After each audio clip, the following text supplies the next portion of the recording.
Disclaimer, ये video मेरी नहीं है, एंटरटेनमेंट के लिए बनाई जा रही है। जिस यूट्यूबर की उस यूट्यूबर का लिंक डिस्क्रिप्शन में मिल जाए। नए एपिसोड को शुरू करने से पहले अगर आपने पिछला एपिसोड नहीं देखा है तो अभी उसे देखें, क्योंकि ये एपिसोड उसी के आगे से शुरू होगा।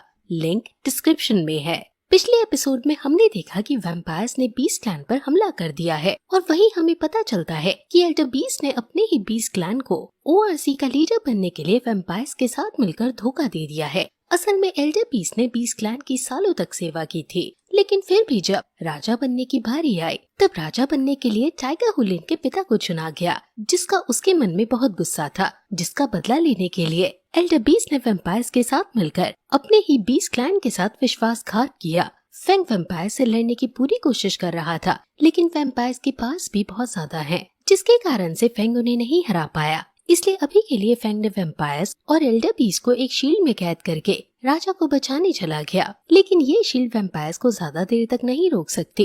इसलिए फेंग को जो भी करना है जल्द से जल्द करना होगा। दूसरी तरफ बीस्ट ने जाओ देलन और उसके साथियों को छोड़ दिया है, लेकिन तभी वहाँ वैम्पायर्स ने उन्हें घेर लिया है। वैम्पायर अब जाओ देलन पर भी अटैक करने ही वाले थे कि तभी वहाँ किंग फेंग ने वैम्पायर्स के बार को मात देकर और सही समय पर पहुंचकर जाओ देलन को बाल बाल बचा लिया, जिसके बाद वैम्पायर्स किंग फेंग को मारने लगते हैं। अब किंग फेंग और वैम्पायर्स के बीच लड़ाई शुरू हो गई है। फेंग अपने अटैक से वैम्पायर्स को पछाड़ने में लगा हुआ है, जिसे देखकर जाओ देलन के साथी उसकी वाह वाह करने लगते हैं। जाओ देलन को भी अब फेंग की अच्छाई देखकर अपनी हरकतों पर पछतावा हो रहा था। तभी फेंग वैम्पायर से लड़ते लड़ते जाओ देलन से कहता है कि मैंने इन्हें रोक रखा है, तुम लोग यहाँ से भाग जाओ। जिसे सुनते ही जाओ देलन के साथी वहाँ से अपनी जान बचाकर भागने लगते हैं, लेकिन जाओ देलन, जिसको अब अपनी गलतियाँ समझ आ रही थी, वो उन्हें ऐसा करने से रोक देता है और अपना हथियार निकालकर खुद भी किंग फेंग की मदद करने के लिए निकल पड़ता है। अब किंग फेंग, जाओ देलन और उसके दोनों साथी साथ मिलकर वैम्पायर्स का सामना कर रहे थे।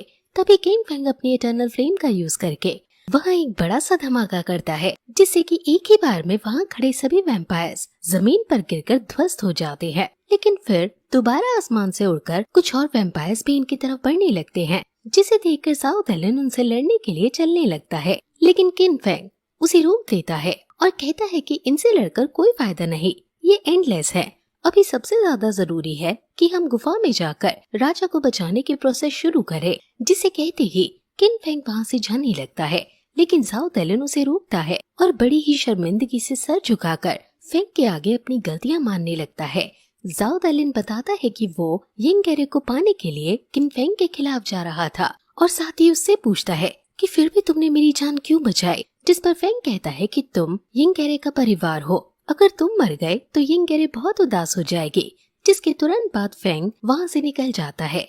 जाओ देलन भी अपने साथियों से कहता है कि अब से हम किंग फेंग की सारी बातें माना करेंगे और उसे फॉलो करने के लिए कहता है। जिसके बाद सीन चेंज होता है। हम देखते हैं कि किंग फेंग, जाओ देलन और उसके दोनों साथी गुफा की तरफ भाग रहे हैं, जहाँ जियांग और यिंगेरे पहले से ही मौजूद है। वैम्पायर्स भी उनके पीछे आ रहे हैं, लेकिन बीस्ट उन्हें रोकने के लिए गुफा के गेट पर जाने लगते हैं। यिंगेरे और जियांग दोनों फेंग से उसके बारे में पूछती है, जिस पर फेंग कहता है कि मैं ठीक हूँ, अब पहले इस एरे को तोड़ते हैं। जिसे कहते ही फेंग आगे आकर टाइगर हुलिन के पास आता है और फॉर्मेशन तोड़ने को शुरू करने के लिए कहता है। असल में राजा को बचाना बहुत ही जरूरी है, क्योंकि राजा के सही होते ही वो वैम्पायर से बीस्ट क्लैन को आसानी से बचा लेंगे।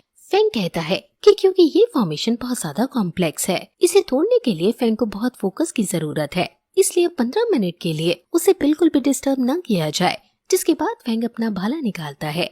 टाइगर हुलिन भी कहता है कि फेंग, आप अपना काम करें, बाकी चिंता हम पर छोड़ दें। फेंग अब ऊपर हवा में आ जाता है और अपनी पास से एम्परर वू कल्टीवेशन करने लगता है, जिससे निकलती हुई एनर्जीज अलग अलग डायरेक्शन से राजा के ऊपर बनी फॉर्मेशन पर पड़ने लगती हैं।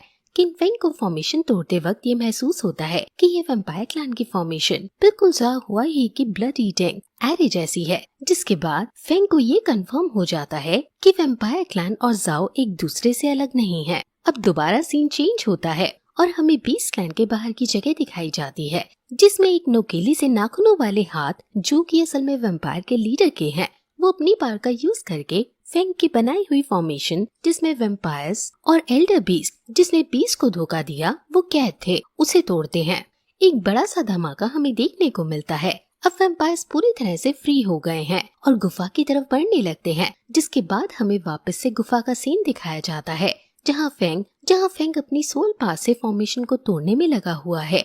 लेकिन इस फॉर्मेशन की एनर्जी इतनी ज्यादा है कि फेंग एकदम से जमीन पर गिर जाता है, जिसे देखकर टाइगर हुलिन, जियांग और यंग गहरे चिंता में दौड़ती हुई उसके पास आती हैं और पूछती हैं कि क्या तुम ठीक हो।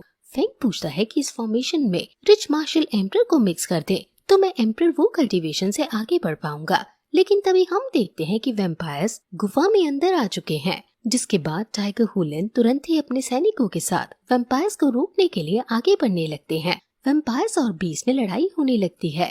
टाइगर हुलिन पूरी कोशिश से वैम्पायर्स को रोकने में लगा हुआ है। वैम्पायर्स भी अपने हथियारों से बीस्ट को मार रहे हैं। बीस्ट और वैम्पायर्स में ये लड़ाई हो ही रही है कि एक वैम्पायर ने टाइगर हुलिन को जोर से पंच करके जमीन पर गिरा दिया, जिससे हुलिन को बहुत चोट लगी। लेकिन टाइगर हुलिन हिम्मत न हारते हुए उठकर वापस से खड़ा होता है। लेकिन वैम्पायर का लीडर मास्टर जू शुआन और बाकी वैम्पायर्स को देखकर टाइगर हुलिन बहुत चिंता में है।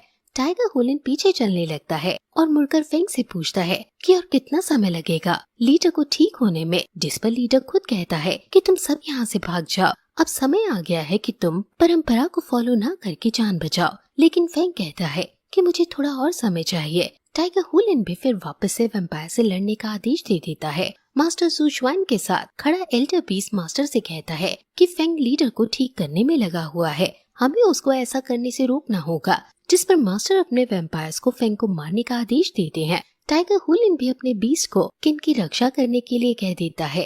यंग गहरे जियांग, जाओ दहले और उसके साथ ही भी बीस्ट और फेंग की मदद करने के लिए वैम्पायर से लड़ने लगते हैं। गुफा अब युद्ध का मैदान बन गई थी। बीस्ट और वैम्पायर्स की लड़ाई बढ़ती ही जा रही थी। दोनों ही अपनी पूरी कोशिश के साथ एक दूसरे से लड़ रहे थे।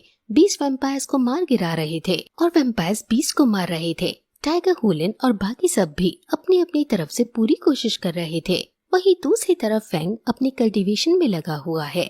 फेंग का पूरा फोकस अब फॉर्मेशन तोड़कर लीडर को बचाने में है, जबकि लीडर खुद उससे कहता है कि तुम ये सब मत करो, मेरे बीस्ट को लेकर यहाँ से भाग जाओ वरना तुम अब मारे जाओगे। जिस पर फेंग कहता है कि आप चिंता ना करो और तुरंत ही अपने एम्परर वू का फ्यूजन यूज करता है, जिससे एक बहुत तेज एनर्जी क्रिएट होती है और उस फॉर्मेशन को एब्जॉर्ब करने लग जाती है और धीरे धीरे पूरी फॉर्मेशन एब्जॉर्ब होने लगती है, जिसे देखकर दूर खड़े मास्टर ज्यू शन भी हैरान है कि ब्लड ईटिंग एरे को एब्जॉर्ब कर लिया गया है। फेंग अब मार्शल एम्परर को भी एब्जॉर्ब करने लगता है, जिस पर मास्टर जू शुआन देखता ही रह जाता है कि ये सब कैसे पॉसिबल हो रहा है।